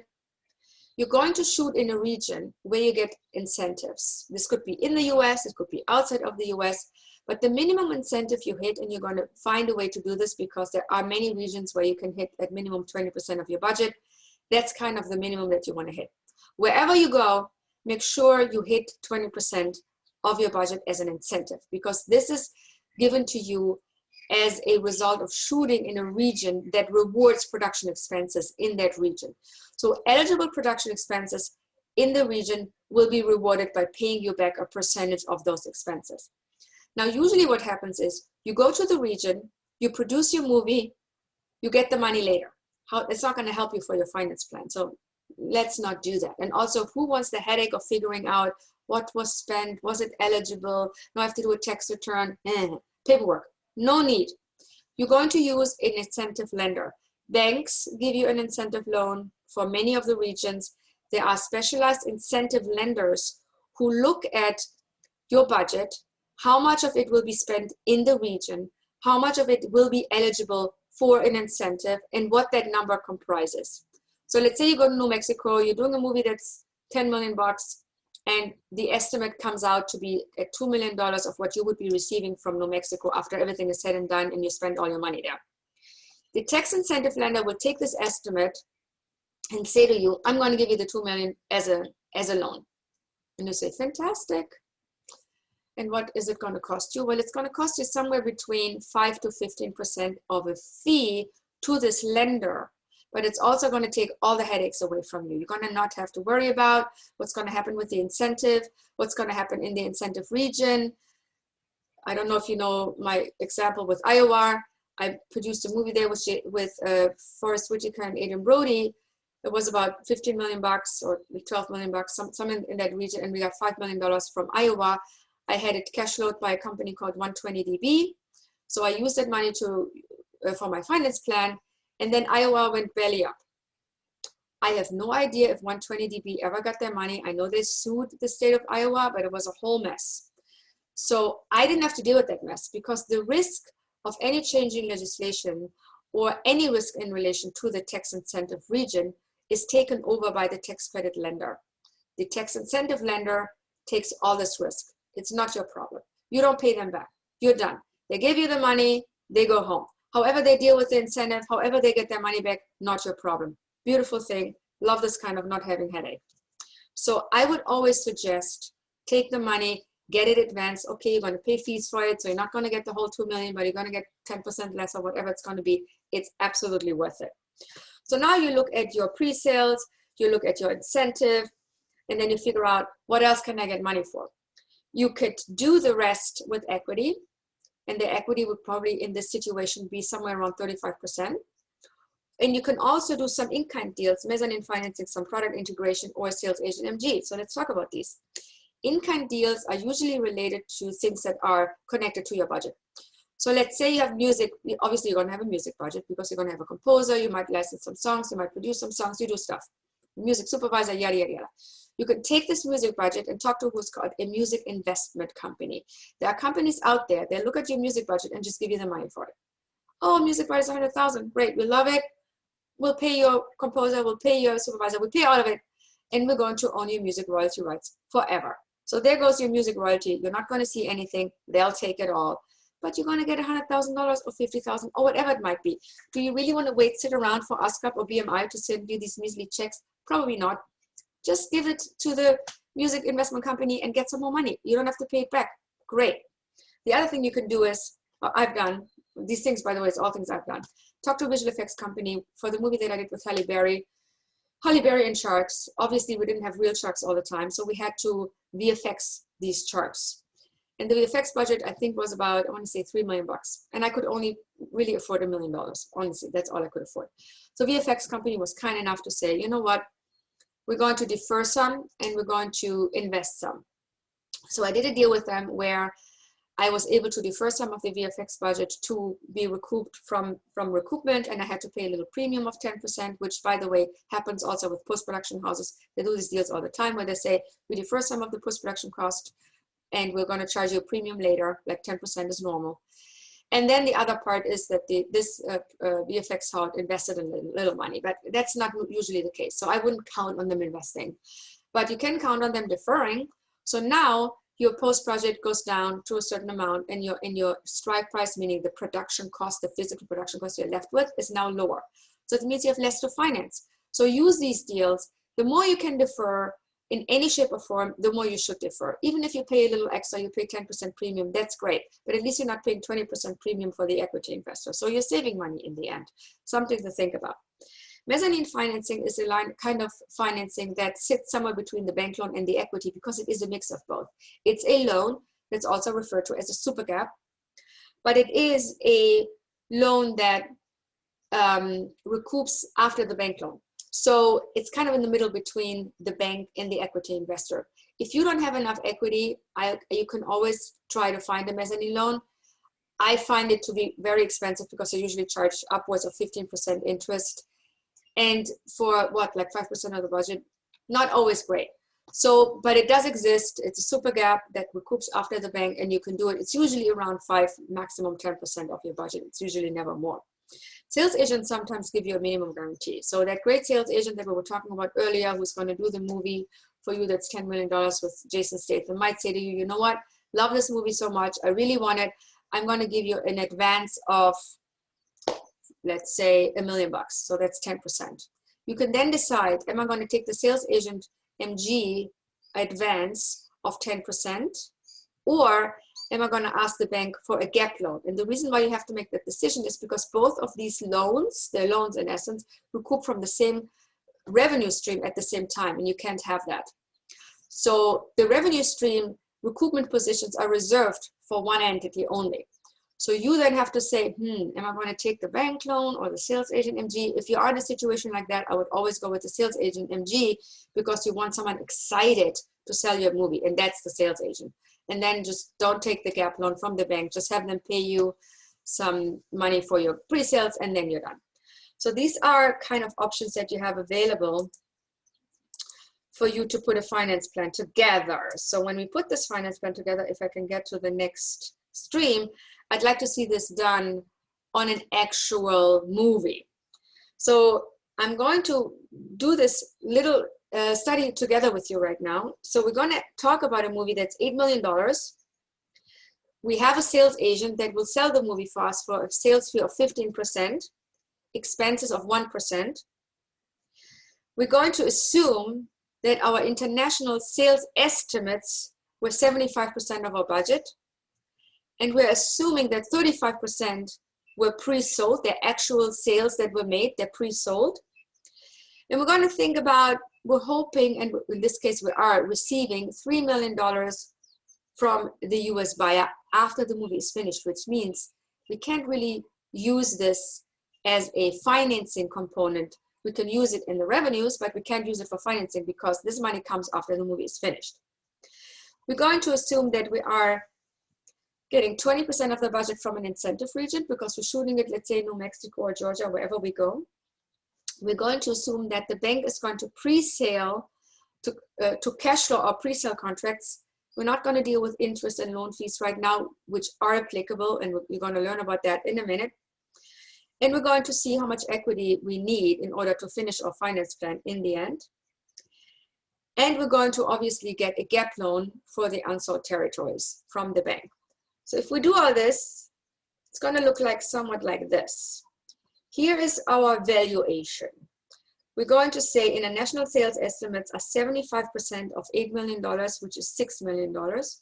The pre-sales are 35% of $8 million, which is $2.8 million. And we're going to have unsold rights available of 3.2. And how do we get there? We're going to take $6 million that we have estimated to sell. We're going to deduct what we have actually pre-sold, which is $2.8 million. And we're going to be left with $3.2 million worth of rights that we're going to have to still sell. So this is how we know, okay, what is this going to look like if we do all this? So if we take all this and we take it to the bank is going to give us a loan that looks like this. It's going to say, I'm going to give you your 35% for your pre-sales, and I'm going to give you half of the $3.2 million in unsold rights as a gap loan. So I'm going to give you $1.6 million as a gap loan for the unsold rights that you're still going to be selling. So altogether, I'm going to give you a bank loan of $4.4 million for this movie. Now, what else am I getting? I'm getting a production incentive. I'm getting 20% of my budget. So I'm getting $1.6 million from my incentive lender. We're not going to deal with the fact that we're going to have to pay the guy. We're just going to assume right now, this is the money we're going to get it from him. He's not going to charge us anything. Hallelujah. So then we're going to look at it all together to figure out how much equity do we need. We're going to have the bank loan of $4.4 million comprised of a pre-sale loan and a gap loan. We're going to have our incentive. And now we have to figure out how much money do we need to hit the 8 million. We're going to need 2 million in equity. So that's what we're going to put in here in our finance plan, 2 million bucks. So we go further. That's this one, I guess. Here's what the recoupment looks like. I'm going to now get all my estimated international rights. I'm going to get my 6 million. That's what I estimated to get out of international. That's what I'm getting. I'm going to get US for $3 million. I screened the movie at Toronto. Lionsgate loved it. They're paying me $3 million. Great. So now I'm adding this. And now I have worldwide revenues of $9 million for my movie. But I'm also going to have to pay some people because people want to get paid. The collection agent is usually charging 1% of whatever lands in the collection account. So we're making $9 million. He makes $90 million. The sales agent is making 15% as a fee and 1% as expenses. The bank is going to get paid back $4.4 million. The equity is going to get paid back $2 million. And the equity premium of 20% is applicable. So all my expenses together come to $8,330,000, and I'm left with $670,000 as profit. And usually at this point, I can start paying profit participations, which I pay depending on the deals I made. So let's say I made a deal with my cast and director to say, you get 50% profit participation, they get 50% of it, I keep the rest. So at this point, when the profit participation happens, everyone gets paid at the same time because they get a percentage of what is left. But everyone else gets paid at this, and that's a very simple recoupment structure that doesn't have residuals in it, doesn't have any other nonsense in it. It's just a very simple recoupment plan. I just wanted to give you an overview of what it would look like in general if we put a finance plan together like this. So now, let me see. Who are the collection agents? Are they well known? Yes. There's only 2 companies that are collection agents. One is called Vintage. I'm going to put that actually in here. Actually, I can take the slide off now. Let's stop sharing. Stop share. We go back to this because we're done here. So collection agents are Vintage. I'm going to put those in here. Is one of them. And the other one is called Freeway Entertainment. And you're actually going to meet Gadi Wilstrom in one of the interviews I made. He owns Freeway Entertainment. So there's only 2. You can pick one of them. They're both great. I personally like Freeway because they're very helpful in putting together the CAM agreements. They're very easy to work with. They are just great people. I like people. And you know, you do deals with people. This is usually what it comes down to. So those 2 companies, and they're not LA based. And here's why they're not LA based. I mean, they have, you know, they show up in LA when there's the markets. They're actually based in England and, in Hungary and Holland. And the reason for that has to do with taxation. Because a lot of these structures, you know, whenever you make money in whatever country, some tax law applies. It just does. And we don't know what those tax laws are. And I frankly don't want to deal with it. I don't want anyone to withhold any taxes in any of these countries. I don't. And the way to get around that is to have the collection agent collect the money, because the money then goes to a tax haven country, if you want, which is Hungary and Holland. So they have very advantageous, for lack of a better word, tax laws there that protect my investor and myself to not deal with any of the tax regulations that I usually would deal with. Now, this was a lot of information today. Any questions? Yeah, just unmute yourself and talk. I'm not hearing you. Hold on. Can you hear me now? Yes, Marilyn, I can hear you now. Okay, yeah, I'm sorry, everybody. I was late. I was up till like so late last night, No worries. And I had someone put the Zoom on, but then it didn't happen. He was gone and I was like panicking. So my daughter came to my rescue and she helped me get on. So my deepest apologies, everybody. Usually I'm on time. No worries. So what I wanted to say is that I am so excited to be in this class. And I heard you speaking about the action. I have OCD, by the way.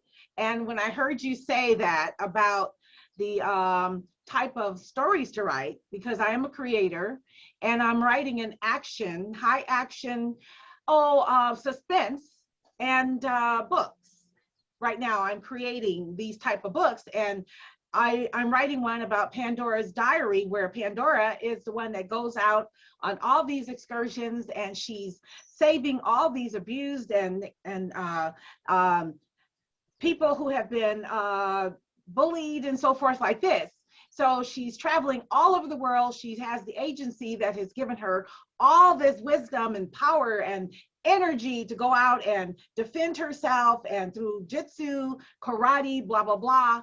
And she's running into all these terrible people that she has to deal with, and they are her obstacles. But it all turns out where she takes the best, she takes them to the agency, introduces them to the main people there, like Agent X, and Agent X gives them all the power to be able to pull from themselves. And they are then able to take this and help other victims as well, if you will. And right. It's just amazing. I'm loving it. Well, that's great. Marilyn, we can, what I would like to do is, I want to talk to you about your project in a one-on-one situation, because, you know, I want to answer a question relating to what we just talked about. This sounds, okay. This is a very good start for actually a genre that is selling. So you and I will get on a Zoom call and I will help you get this figured out. Oh, yes. Yay? All good, all good. So does anyone else have a question about what I was just talking about? Is there any kind of understanding that I can clarify? I have a general question. Yes, Maribel. Okay. Hi. It's about, oh my gosh, what's going on here? Sorry. It has to do with, you're talking about independent, just trying to get a visual on the independent versus the studio. Yeah. Because when you're talking about collection agents and ultimates and all these things, I'm envisioning the studio has all of this in-house, correct? Yes, they do. Mm-hmm. So they're working with the agent, or will they have their own? No. Studio, that's a very good question, and I'm very happy you're asking this. So sales agents do not apply for studios. Studios take the content, like they would take Maribel's book and say, we love the book, we're going to make it into a Harry Potter kind of series. And they pay for everything, development, production, the distribution. They distribute this around the world themselves, in the US, through the studio that they have in the US. And then if they have internationally located studios, through the studios that they have sitting in Germany, in Spain, in England, so their local offices. And they might also have partners in those local countries where they distribute, but they distribute directly. They're not selling to a country. They don't do the sales version of things. The sales version of things only applies to us if we don't do a deal with the studio. So if we decide we're going to make the movie, we have no idea if it's going to be released by a studio and what studio will release it. At that point, the studio that we would be working with would only buy the US rights because it would release it in the US. It might be the case that the studio says, I want to buy the US rights because I want to release it in the US. And if you have Germany available, I also want to buy the German rights to release it in Germany. And I might add the French rights because we just opened up an office in France and I want to release it there too. This would all be done as a sales deal. So you're basically selling the license to the studio, and then the studio would potentially decide to release it in the US, and then they do their thing. The independent structure means you will hire a sales agent to distribute. You create the distribution path. When the studio develops and produces the content and pays for it, it will do that in-house and do the entire distribution itself. Does that make sense? Great. Yes, thank you. Anyone else? Yes. I have a question. Yeah. So the movie industry by nature isn't that much of a profitable industry, just in general. it's okay, but it's not like a great investment. So why are these bankers, or are these bankers just specifically financing movie projects, or are they just like regular banks that we deal with and they have a division that does this? Very, very good question. First of all, I disagree with you about movies not making money. I make a shitload of money with my movies, so there's that, and so did my investors. So no, not true. The way to make money is what you're going to learn here. And I would say, in general, when people lose money with their movie, it's because they're idiots and they're not doing what they're supposed to be doing. They're not doing their homework. What is this movie really worth? How much should I be making this for? They're not doing their homework. Am I doing the right deal with this sales agent that's going to hold my movie hostage? They're not doing their homework. Where can I shoot this movie that I can get free money? These things have to be done.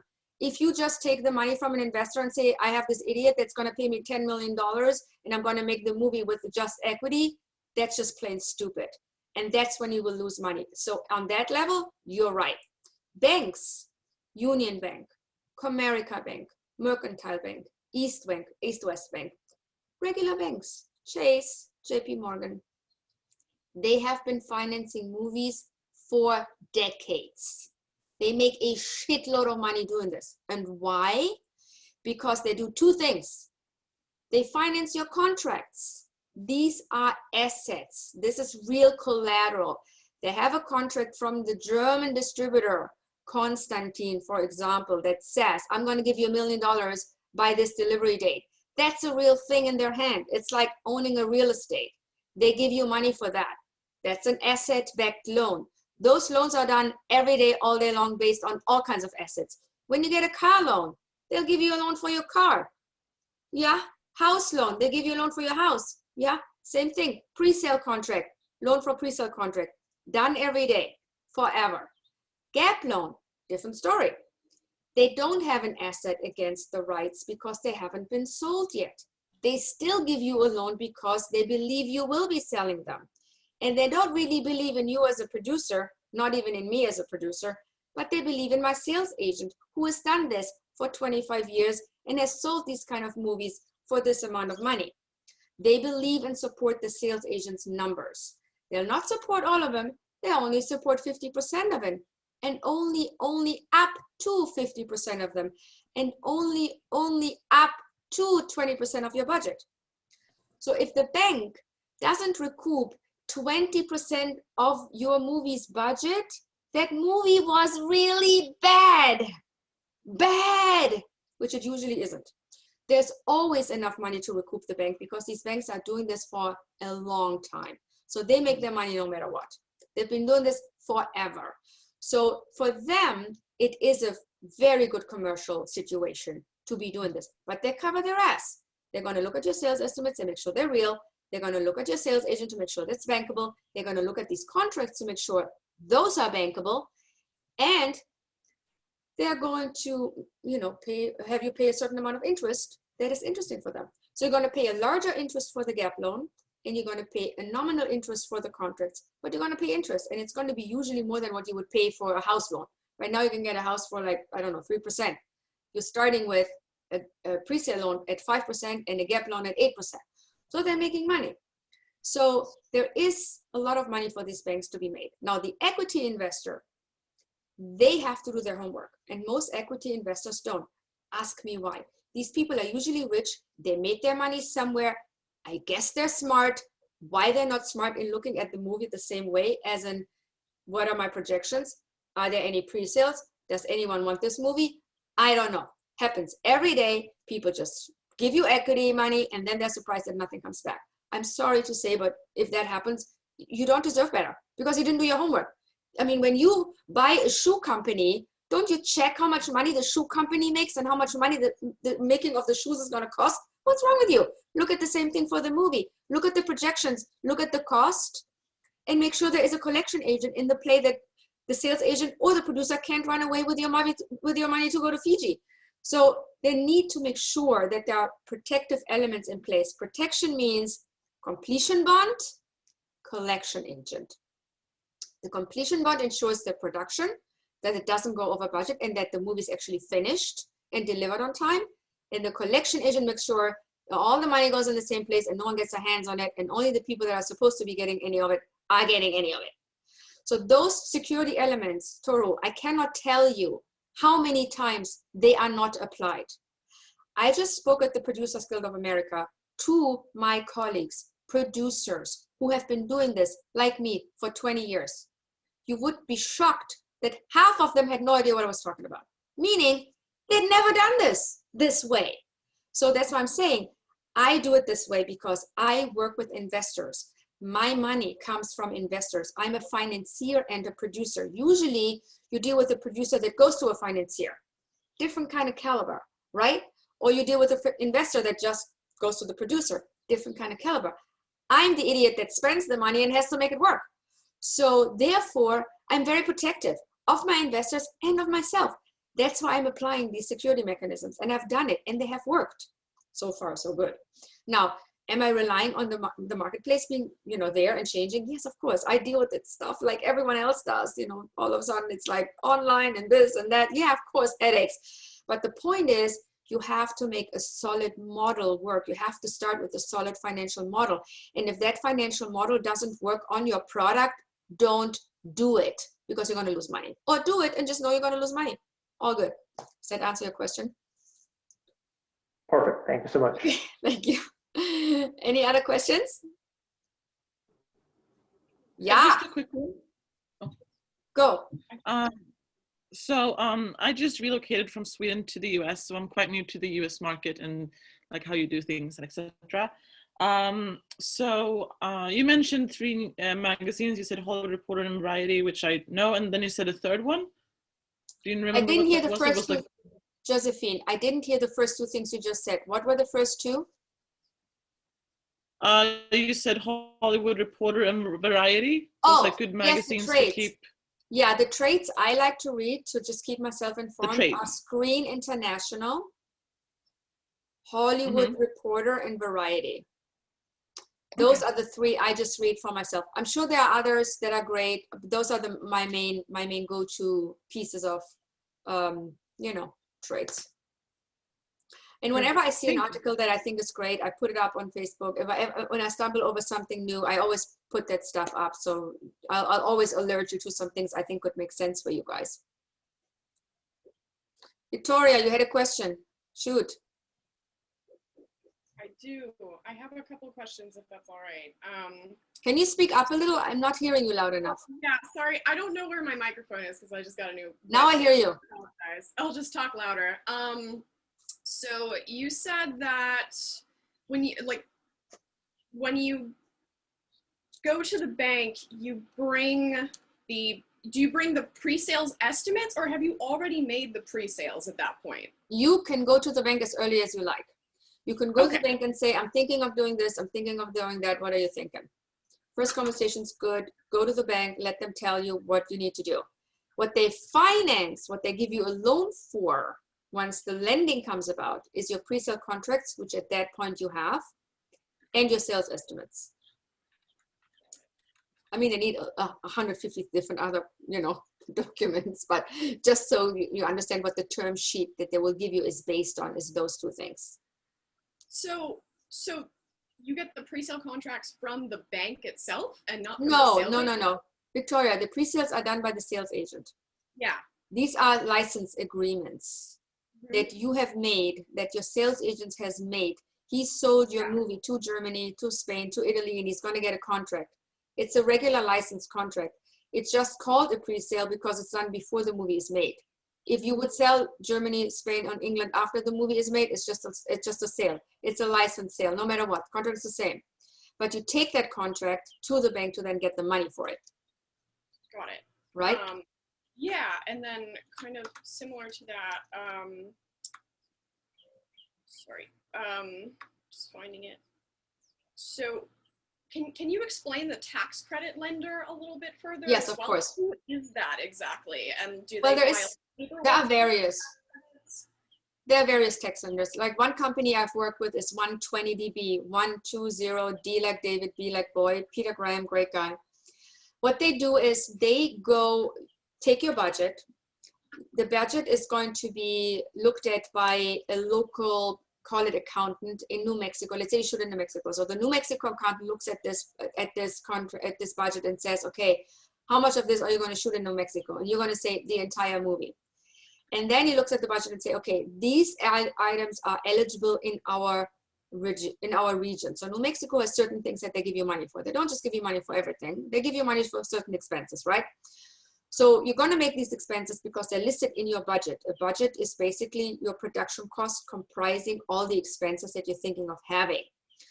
This accountant, this local accountant, goes through your budget in detail and makes an estimate of what you can expect to be receiving if you spend all that money in New Mexico. That estimate goes to the tax credit lender, 120 dB, for example, and they will pay you a loan based on this estimate in advance. And they'll deduct a fee for that, and that'll be it. So if New Mexico says, you're gonna get $1 million, 120 dB says, great, we're gonna give you $800,000 because we're charging 20% on this. Clear? Good. Yeah, that's clear. So like when you go to the local accountant, is that usually just through like the local film office or something? The film office will tell you also 120 dB, and that say, I'm sure they have done movies in all the regions. They will say, we want you to go to this person, that person, that person.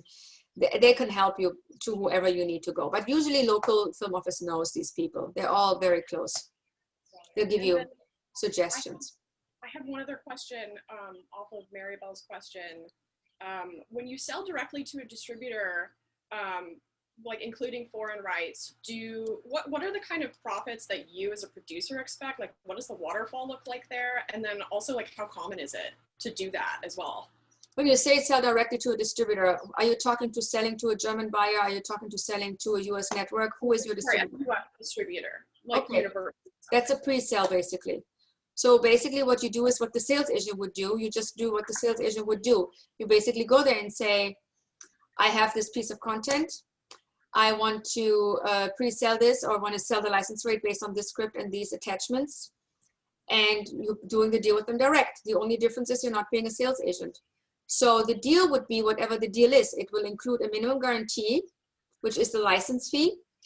It will include some distribution fees that they will charge locally, some P&A that they will charge locally, some expenses they will charge locally, and it will say at the end, and here's how much money you'll be getting as overages if we have anything left. And it will say, I'm paying the license fee in these installments. Usually they pay 20% on signing and 80% when the movie is delivered. So the deal is the same. The only difference is you're going to make it instead of the sales agent making it. Got it. And just how common is that as well to do It's that? common. It's common. I've done it. I've done it because I know some of the distributors haven't sold, many movies I sold to the same people. So I usually call them up and say, what do you give me for this? Why not? There's nothing wrong with it.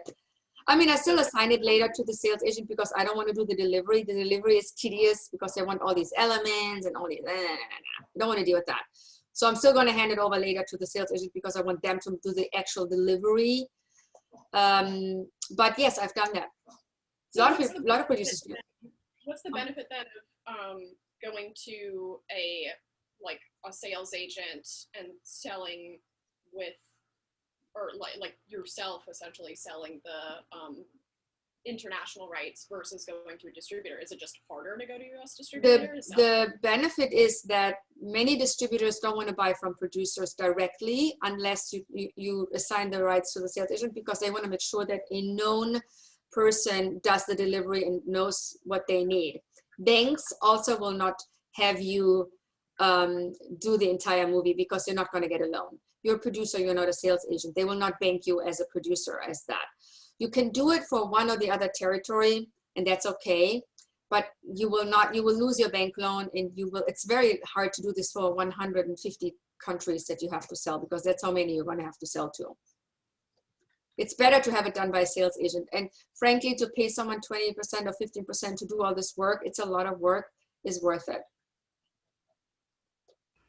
So general question, just to understand the business. Yes. Where do you find these sales agents? They're not at CAA or Endeavor, are they? That's talent agent. That's a thing. Mirabelle, the US is handled differently than international. many international sales agents do not sell the US rights. So US rights are often handled by a talent agency. You're right. CAA, UTA, you know, you name them. They handle them very often. International sales agents you find at the meaningful film markets, like the American Film Market, like the Cannes Film Festival, like the Cannes MIPCOM, Cannes MIP TV. The leading ones is where you find all the sales agents. That's where you can see them. The best one for all of you to check into would be American Film Market, because it's locally here in Santa Monica, or in Los Angeles, I should say. I'm not there right now, but yes, it's in LA. It's in November. But there are some in between. Like right now we have MIP TV coming up in April, but then the film festival I think is in May. So there are a lot of coming up, and they're all online. So it's actually great. I mean, it's not as glamorous. I'm not getting to wear my beautiful dress on the red carpet, boo-hoo. But it's very convenient because I can basically talk to my buyers in my PJs if I want to. Any other question? I have a question. Yes, Stephen. Hi. Hi. Two-part question. What would be the starting point for the financing? Do you have to begin with the budget and then go and get the financing, or see what financing you can get to determine what budget you have? And then second part of that is the studios versus independent. What in terms of profit sharing, what has the greater profit ratio or margin? All right, let's start with the last one first, because that's quick to answer. If I go and pitch something to the studio and they pay me a nice producer fee, I say, where do I sign and how do I jump? I don't care. I just want to see it made. You know, frankly, when we are producers, our job is to get things made. Is it going to be always the ideal, fantastic deal? No, it's never going to be the great best. I mean, it just is what it is. It's life, you know, shit happens. But whenever you have someone want something from you, try to make it work. You know, I would say take the deal that is offered to you and just be conscious about the negotiation tactics and the industry standards you need to apply. You'll learn it in this class. I'm not going to list them all right now because we're going to be on here for a week. You'll learn all this. So yes, the answer is you can do that. You're going to get a producing fee. The profits with the studio deal, not likely. Independent has the advantage that you have more control over the entire aspect, profits and financing. You give the control away the minute you sign a deal with the studio or network. But that might be okay because you're going to get your producer fees. There's nothing wrong with either of them. It's just a different way of getting it done. The other question, tell me the first question again, because I know it was an important question. Ah, yes, I remember. When do you start? How do you start? That gets me to the point. The way you start is with a business plan. That's also a pitch deck. And the way you put that together is what we're going to do in this class. I mean, you're going to know how to do it when we're done here. But what I'm offering, and this is actually a good segue, we are going to put together a group project. Every course has 2 groups. And every group is going to put together a business plan for a project that they make up. You can do it, you don't have to do it. It's 10 points extra credit if you want to do it. It's a great exercise for you to basically put everything you're going to learn in this class into this business plan and then pitch it to me, and I'm probably going to have a colleague with me and then get feedback on it. It's open, I think it opens up next week. So you can start putting your groups together. I mean, the groups are actually already randomly put together, and Canvas assigned random group leaders. If any one of them, if you see your group leader and you don't want to be a group leader, just send me an email. It should be under the people, Canvas group, this and the other. If you can't find it, let me know, I'll point you to it. But this is what we're going to do. We're going to put together a business plan, Stephen, from scratch. And that's exactly what you're going to do. You're going to say, I have the script. I think of casting X. I have this director. I think of using this budget. I think I'm going to hit these numbers. Here's going to be my finance plan. Here's going to go up. This is how I'm going to go about it. You take this business plan, which is basically just a baby and nothing has really been done yet other than you putting all your goodies in this business plan. That's how you go out and start finding investors. The investor wants to know you have thought this through. That's what they want to know. And they know you have a plan. And that's what this business plan is about. That's what you're going to use. And you're going to use this very early. This is going to be the first thing you do. That's why it's important that you know how to do this. And that's what we're going to work on in the group project. You're also going to learn it if you don't do the group project. No matter what, you're going to do it. But that's your starting point, Stephen. this business plan is what you go out with. And it has all the relevant information that anyone would want, information about the project, information about the people that are going to be in it or aimed to be in it, information about the financials, and information about the return of investment that an investor can expect for whatever you ask them for. Does that make sense? Good. Yes, thank you. Do we have anyone else? No questions? Good. In that sense, I would say I'll let you go, and I will see you all again. I think it's Saturday in 2 weeks, not this Saturday, but the Saturday after at 10 o'clock in the morning. And next time, what I'm going to do is I'm going to have you all talk about yourselves a little bit. I want to hear, you know, who you are, what you do, what you want. So we'll do that a little bit more next week. I just wanted to get the basics covered for this session. So next week we get to know each other a little bit more. So I hope I see you all in 2 weeks, and I wish you a great rest of the week. If any question comes up, by the way, after this, just email me. You can reach me on Canvas. Okay? Thank you, guys. Great, thank you. Thank you. Thank you. Thank you. Thank you. Thank you. Bye. Thank you. Thank you. Thank you.